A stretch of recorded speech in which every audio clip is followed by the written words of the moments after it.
with demand expected to come back, the question remains, does this mean the economy is back on track? Companies now, after experimenting with offshore in places like India, Philippines, and Poland, want to bring those jobs back. We invest in the U.S. We're the biggest exporter in the country. In the cycle we're in right now, we're creating jobs.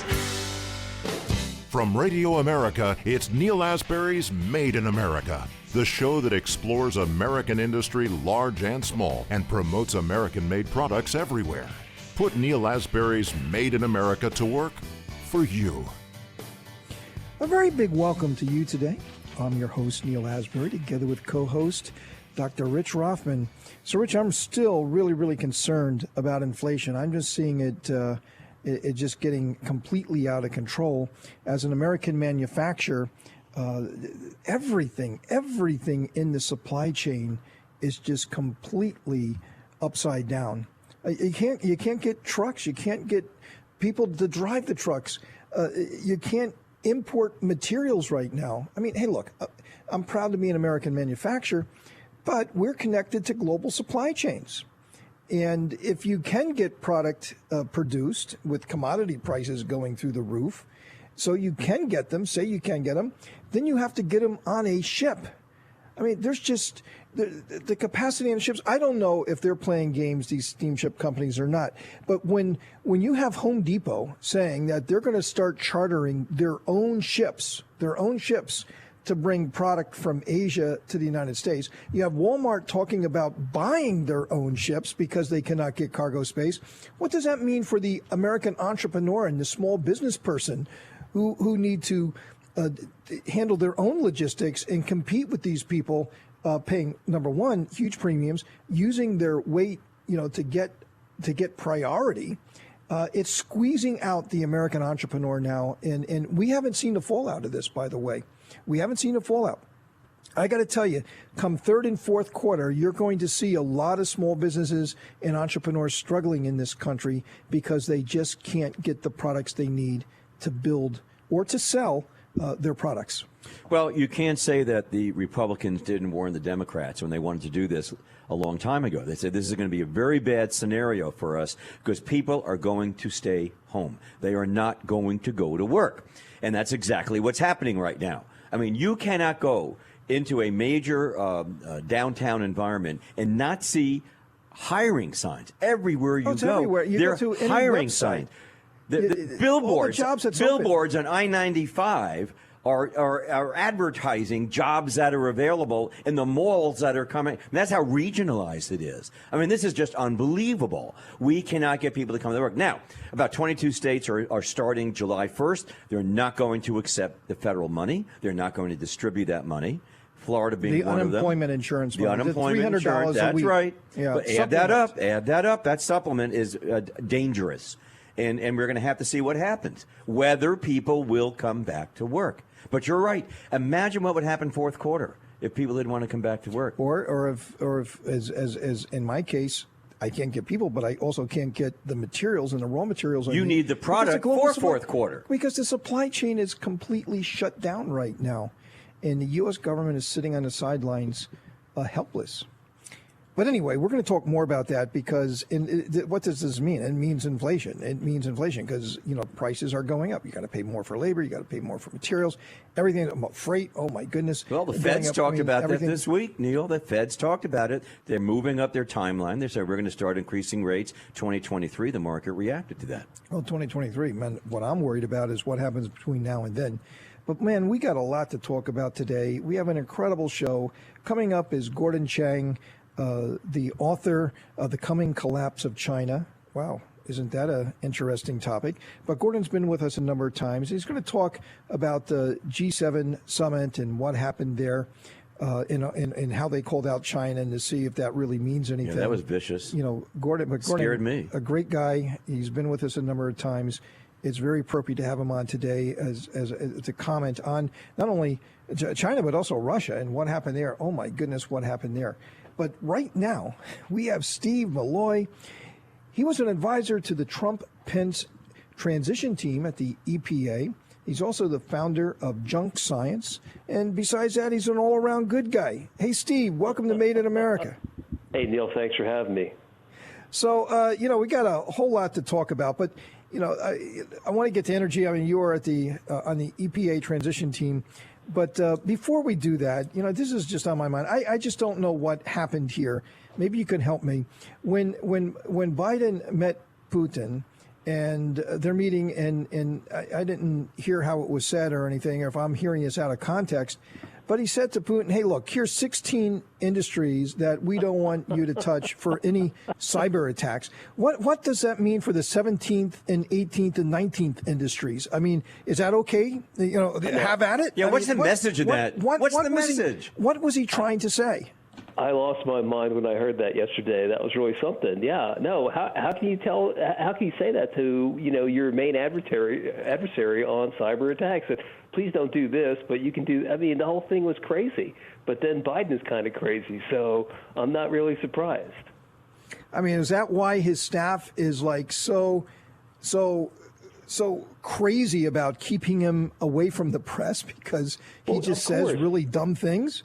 Of course. I mean, that's why they won't let him talk. He has not taken a question from an independent media person. Maybe once in a while Peter Doocy can successfully yell out a question that Biden will sort of laugh off. But can you think of an example of where media has been able to really ask him like they did with President Trump? Remember President Trump, they used to beat the you-know-what out of him. But Biden, he's got his list. He calls on those people, and that's it. Well, actually, you're 100% correct. I mean, the folks that he called on at the G7 just the other day were all pre-planned. And that is why when that one woman from CNN asked him the question, well, wait a minute, if Putin's behavior is not changing as a result of the discussion with you, how is he going to change his attitude towards the world in the United States? Yeah. And Biden went explosive on it because it was out of the woods. No. I mean, it's kind of an indication of his mental state, I think. This job is not for him. As citizens and voters, we have a right to hear, to have, the media ask the president questions and have him answer them for us. But that doesn't happen. I mean, Jen Psaki doesn't really answer questions. Nobody answers questions. They just do crazy things all the time, and they're never accountable. I only hope that we have enough integrity in the election system in 2022 and 2024 that we can, fix these problems. Yes, talking about fixing a problem, this is in the Associated Press. A federal judge blocks Biden's pause on new oil and gas leases.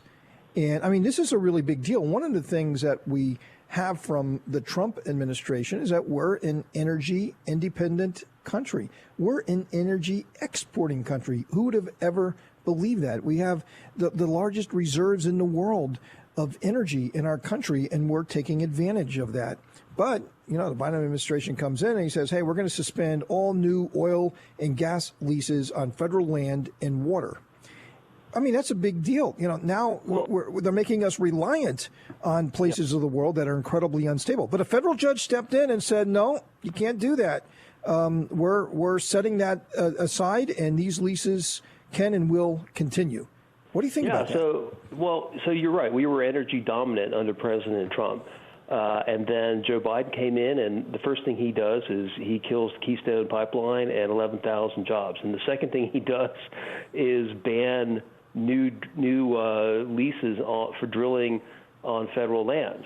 And so just this week, which I guess at the end of last week, a federal judge overturned Joe Biden's pause on drilling, which is great. He said that the Biden administration offered no rationale, no obvious rationale for why they did what they did, which is great. But then, just caution the audience that this was only a federal district court judge.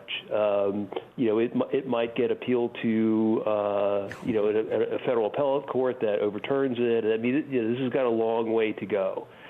So we're not out of the woods, but that was a good start, no question. Well, it was a little slap in the face to get things going. You know what I never understood, Steve, is that with President Trump, we were, as Neil pointed out and you pointed out, we were energy independent. We were also net exporters of energy, which is very, very important. But the importance that I don't understand why Biden and company would turn that around is it gave us, as Steve, you well know, being part of the administration, it gave us the political leverage against Russia, a direct threat to Russia in terms of their economy, to hurt them and hold them back. We don't have that anymore. Biden gave that away before he even went to the G7. He gave it away.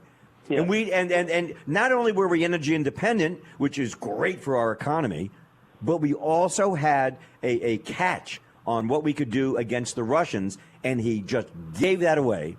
And now they're going to supply the energy to Eastern Europe.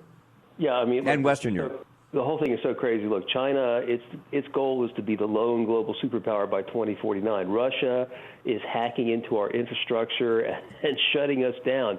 And what does Joe Biden think the number one issue threatening the United States is? Global warming. The whole thing is crazy. You know, what you just mentioned there at the end, that Nord Stream 2 pipeline is bringing Russian gas into Europe. Just today I saw a news report that, you know, Russia is now that the Nord Stream has been approved, Russia is threatening Europe with turning off the gas if Europe dares to impose a carbon tax on Russia. So, I mean, Russia fully intends to use whatever it can as a weapon against the United States and Europe. And you know, Joe Biden he's in la-la land thinking about global warming. It's all disturbing. Hey, Steve, we got to take a quick break. Folks, we're together with Steve Milloy, former advisor to the Trump-Pence administration at the EPA, also founder of Junk Science. Still a lot more to talk about with Steve. Stay with us. You do not want to miss it. Made in America.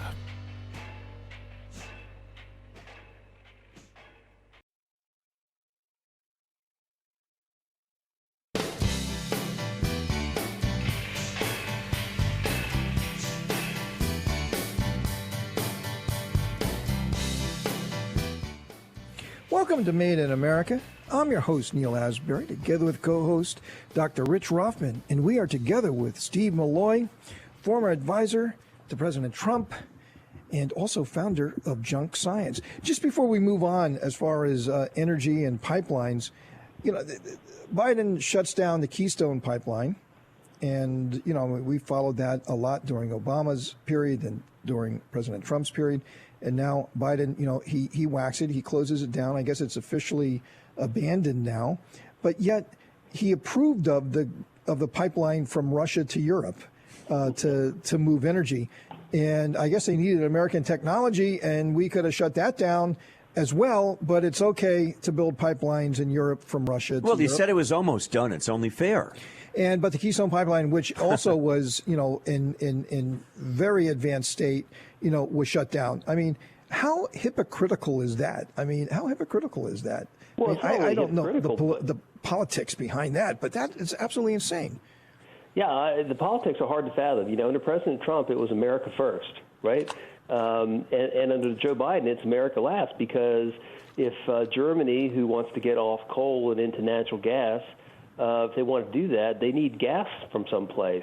Now, they can either get it from the United States. We have all this fracking going on here, or they can get it from Russia. Now, if you're the American president, where do you want Germany to buy its gas from, the United States or Russia? And Biden, you know, he's trying to shut down fracking in the United States, and then he greenlights the Nord Stream 2. It's nuts. Well, I think what President Trump pointed out very, very vociferously, that what is the story here? There's something wrong on this picture. We are giving gazillions of dollars to NATO to, what do? We protect Western Europe, particularly Germany. All right? Germany turns around and takes their energy from Russia, from whom we're protecting them from, making them stronger, helping them economically, and hurting us economically. None of it makes sense. As a business person, that doesn't make sense. Well, just as an American, it doesn't make sense. I mean, what kind of president do we have? He is actively destroying our country. He is sowing, just seeds of social destruction with his, 1 week it's white supremacy is the greatest threat. The next week is global warming. Which one is it? And then all these policies operate against Americans. I mean, he's killing jobs.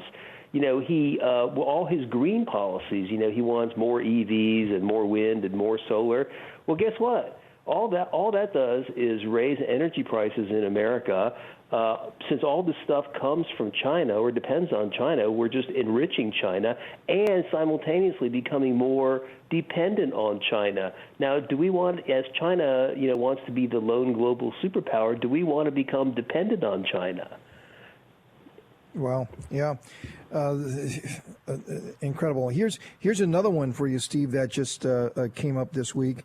Yeah, this is the season that the Supreme Court, announces their decisions on a number of different cases, and this week, Supreme Court by 7-2 upholds Obamacare again. But I guess there should be no surprise in that. Should have there? I mean, did we expect anything different? Well, you know, look, on one hand, you've got these, you know, even the Trump justices are split on this. You know, even the ones who are originalists, you know, they're going to try to limit their jurisdiction, which they have here. They basically said that, you know, the states Texas didn't have standing to sue. Of course, you know, they wouldn't let Texas sue over the election either. Once again, you know, that's their originalist philosophy. So, you know, it sort of cuts both ways. But, you know, the original sin with Obamacare was, you know, years ago when John Roberts ruled that it was constitutional. And, you know, the Constitution is not a suicide pact, but the originalists have not figured that out yet. And here's one also that came up this week. And, Rich, I'd like to bring you in on this, you know, really moving around here, going through the week's headlines.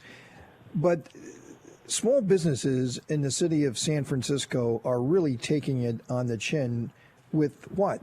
With shoplifting. Mm-hmm. And what is it? The police there will not respond to thefts that are under $1,000. Right. It's kind of like if you steal $900, you know, right, just you get away with it. Don't worry about it. You know, there's no remedy for that. And, you know, hey, look, your convenience store, how many small businesses have things that's worth than Neil, it's not just small businesses. You're paying Walgreens. taxes. Walgreens pulled 2 stores out of the city because they can't afford. They're having shoplift. It's every day. It's like, hi, I'm your shoplifter today. Can I come in? By the way, can I use one of your baskets? Okay, good, because I can carry more stuff. Listen, we have it on video. It was on CBS the other night, and the anchor justified it by saying, well, you're probably getting something you need, so it's okay.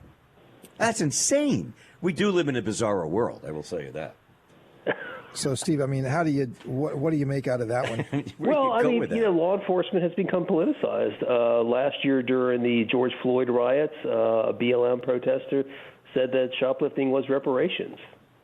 And there's a lot of people that believe that.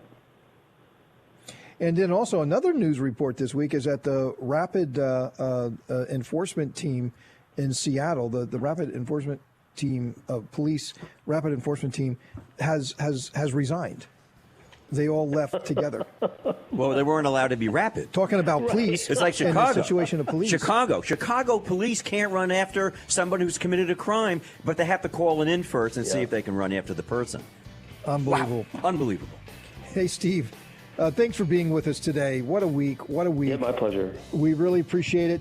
We look forward to having you back again real soon. All right, Neil. Thank you. Coming up, we have Gordon Chang, author, commentator, and he is the author of the book, The Coming Collapse of China. He's been with us a number of times. He's an incredible guest. Stay with us. Made in America.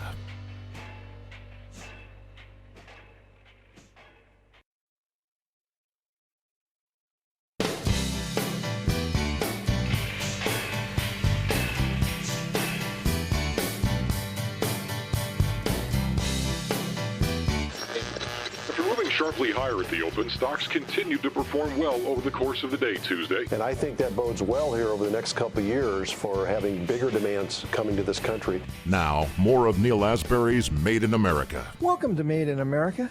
I'm your host, Neil Asbury, together with co-host Dr. Rich Ruffin. Hey, Rich, we just talked a moment ago about the Biden-Putin summit and his infamous 16 industries that Putin needs to stay away from, as it regards to cyber attacks. And I'm really scratching my head on that one. I just don't know what that means. I don't know what that means. But anyway, there was a whole lot more at the G7, and specifically about China. And, is it an adversary? Is it not an adversary? Is it a strategic threat? They're kind of struggling to kind of figure that one out. Obviously, the Europeans have a huge amount of marbles in that basket, and especially Germany, and they're all walking on eggshells here as far as not wanting to upset or offend Beijing.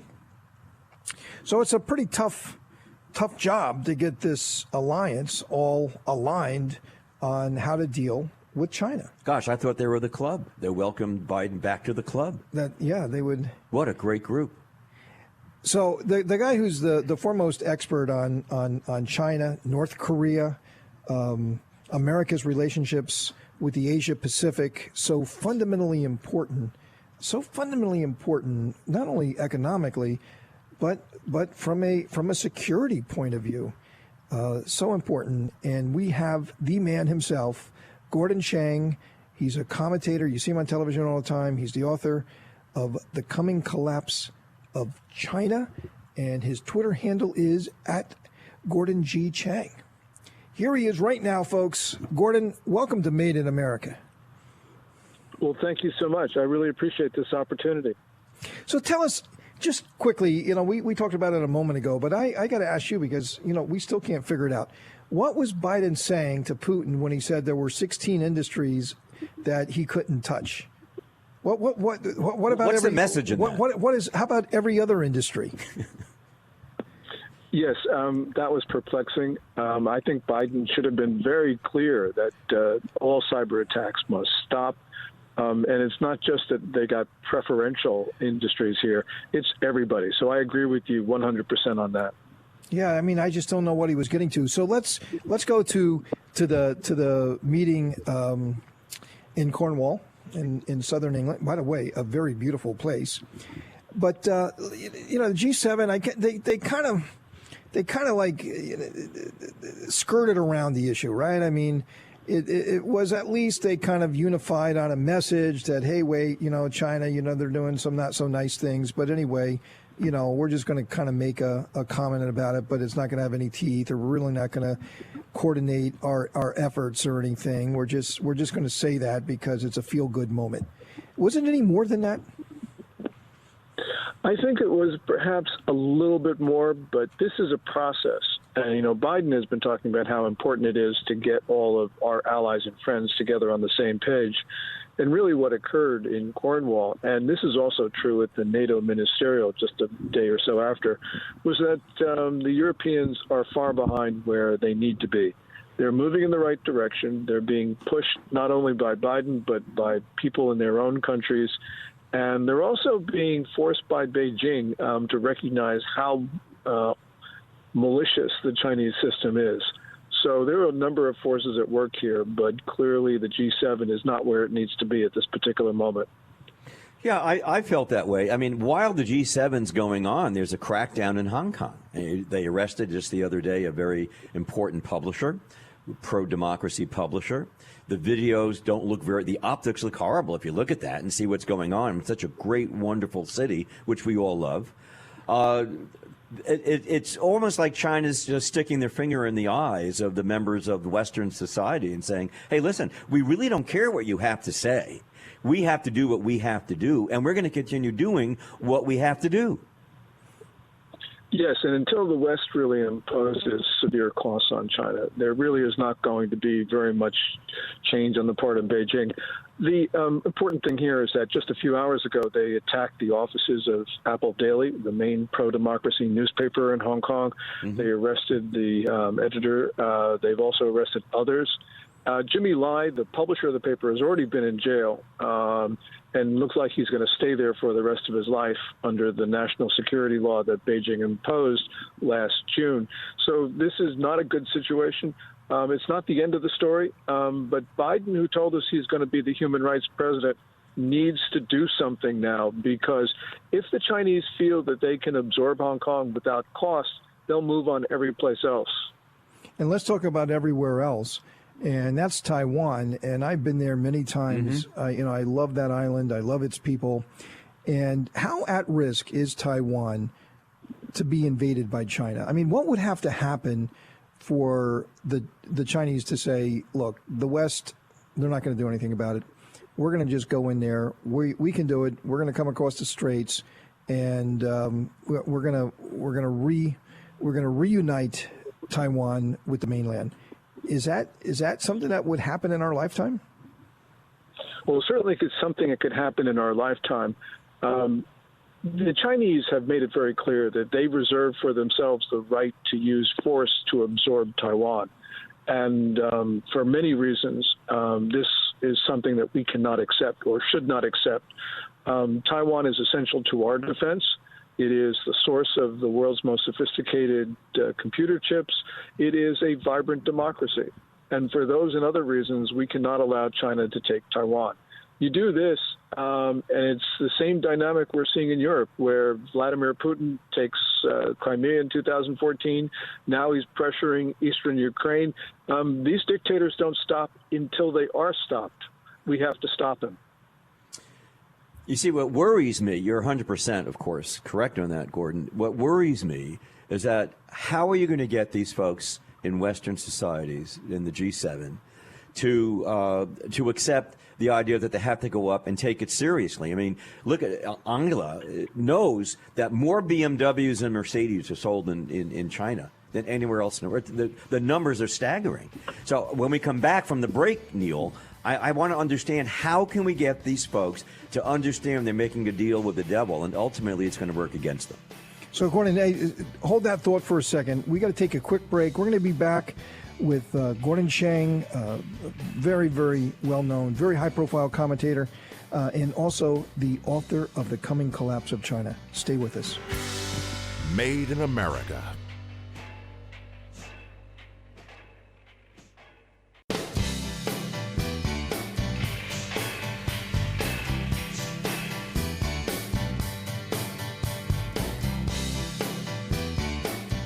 Welcome to Made in America.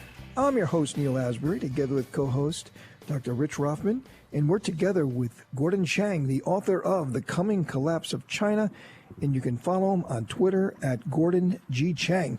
So, Gordon, take that on. Like I said, economically, the Europeans are really in the tank for China, but how could that unravel, and will it ever unravel? I mean, will they always, and they do this, prioritize economics over security? Well, the Europeans right now certainly have prioritized economics over security. They're ignoring the atrocities in what the Chinese call Xinjiang, and they've ignored that China deliberately spread the coronavirus beyond their borders. The Europeans will continue to do this until they no longer are able to. And there are a couple of forces that could stop the European elites from this. First of all, China can overreach.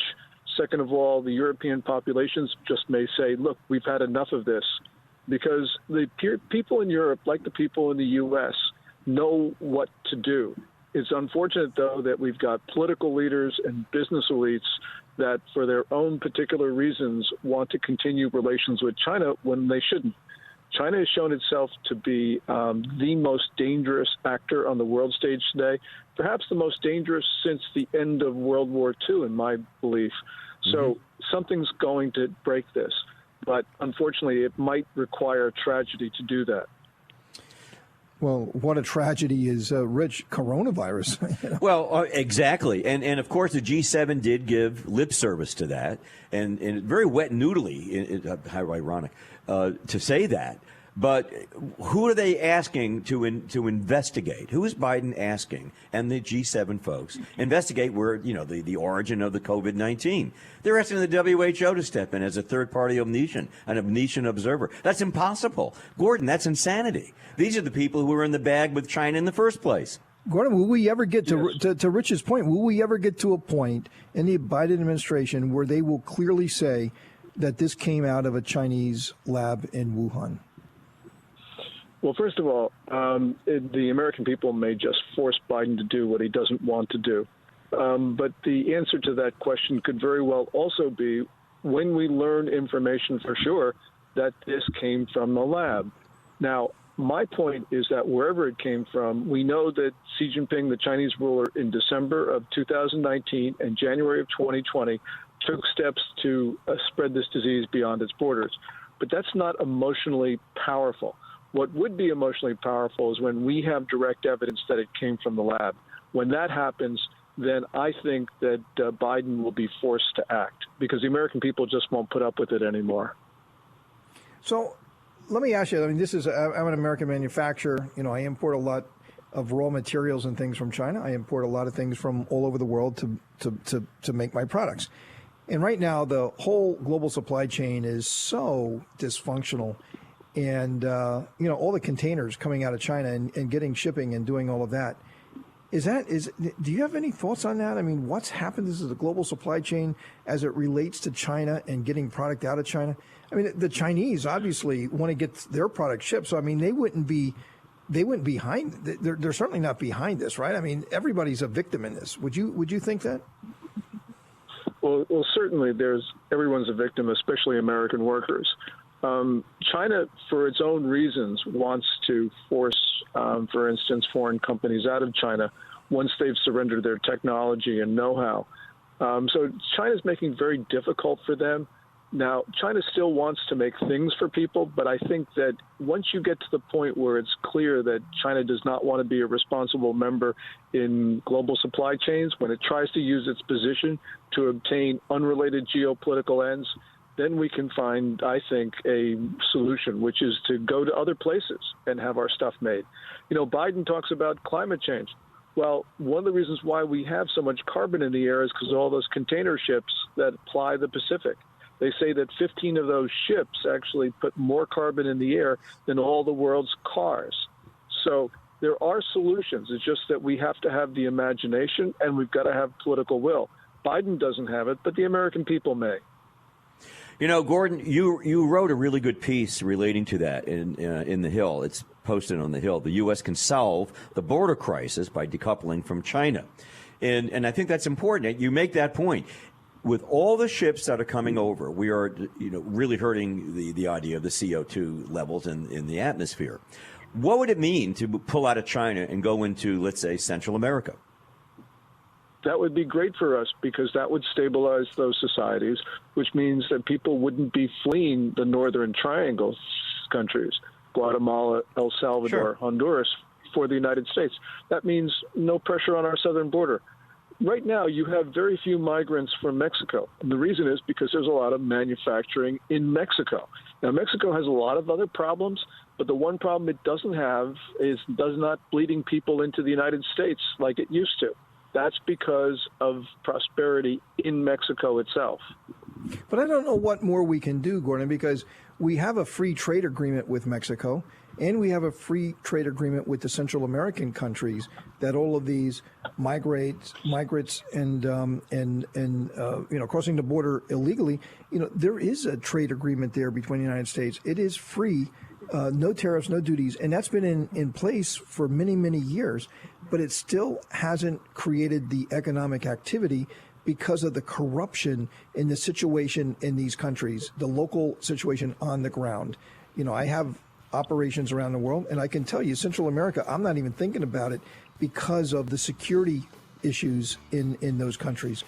Unfortunately, Gordon, I got the last word this time. Usually I don't, but I do this time. We're out of time. We got to move on here. But Gordon, thanks for being on the show. The author of The Coming Collapse of China, and you can follow him at Twitter at Gordon G. Chang. Gordon, thanks for being on the show. Oh, well, thank you so much. Coming up, Dr. Rothman and I have some final thoughts for the day. Made in America.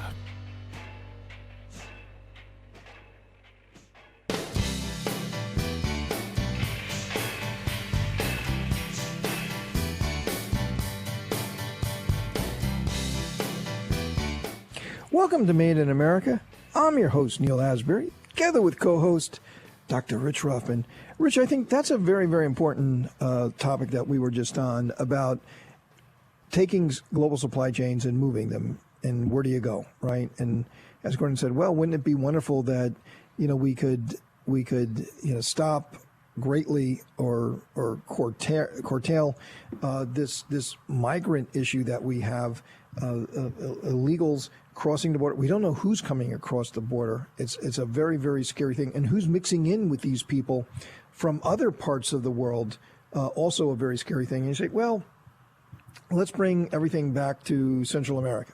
Well, I got to tell you, the infrastructure doesn't exist. The security issue down there. I don't want to fly to Central America. I don't know what's going to happen. You get in a car there, who knows what's going to happen? Am I going to come home? It's really Don't that watch bad. the movie Salvador with James Woods. That's all I have to say. Anybody watches that, they're never going there. It's scary stuff. But it's not that way all the time. But how can you go and invest in a place like that when there's so much corruption? I got to tell you, the Chinese, when it came to saying we're going to build this country economically, the government got behind it. The people, had no choice but to get behind it because, it is a totalitarian society. The government makes all the rules. And all of the different industries that sprung up and so on and so forth. And the Western companies were willing to invest because they always had this China dream, right? They had this China dream that they're going to sell zillions of everything in China. So not only did they go and set up shop there to build things to export, but they set up manufacturing to sell into the China market as well. Well, you don't have that in Central America. You got a market, but boy, it's a drop in the bucket compared to China. It's just not that easy. To establish the supply chains that are in place today has taken a generation or more.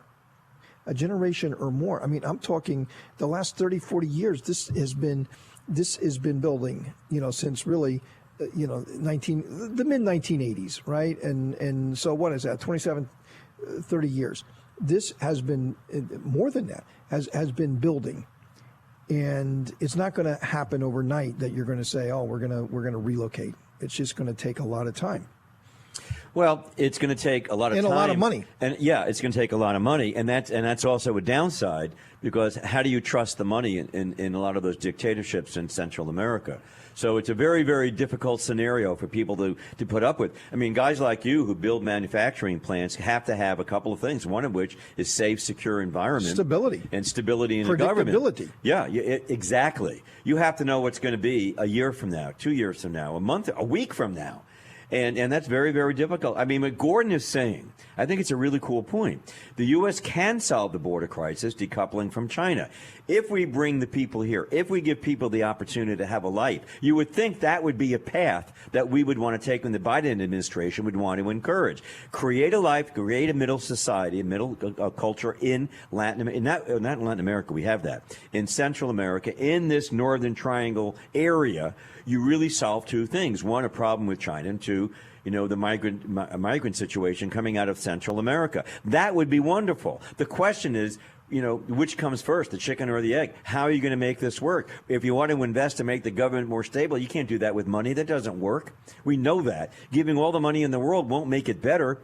What does make things better, ironically, Neil, is trade. Trade liberates. Trade makes a dictator irrelevant. It's what's happened in many, many other countries in Latin America. It's exactly why I did Latin Trade magazine back in 1992-93, because Latin America was going through this bulletless economic revolution, which is what we're talking about, an economic revolution to provide all the accoutrement that you need to have guys like you come in and invest in the country, bring business and employ people. That creates flow, cash flow, a middle-class society. That liberates. It does. There's history for that. It's certainly great history for that. But, again, I would just say that CAFTA has been around. The Central America Free Trade Agreement has been around for many years, and the impact has not been as great as we would have had expected. Because, as you say correctly, that trade creates jobs, it creates prosperity. But in this particular case, because of what's happening on the ground with corruption, insecurity, and just simply not a free marketplace, the entrepreneurs and the people who got the ideas there, they are marginalized. They're marginalized. It is the ruling class that has been so dominant that they have just basically carved out everything for themselves. And unfortunately, where Central America should be booming right now, it is not. And I don't think you can blame any administration. You can't blame anybody for that. You got to blame the local governments. And I don't think you could even blame the people, because it's not a free democracy. So they didn't, it's not a representation government. So anyway, Rich, it's been great to be with you this afternoon. I really enjoy our conversations. We had great guests, but unfortunately we're out of time. We're going to be back again next week for another adventure of Made in America, where we never stop fighting for your jobs.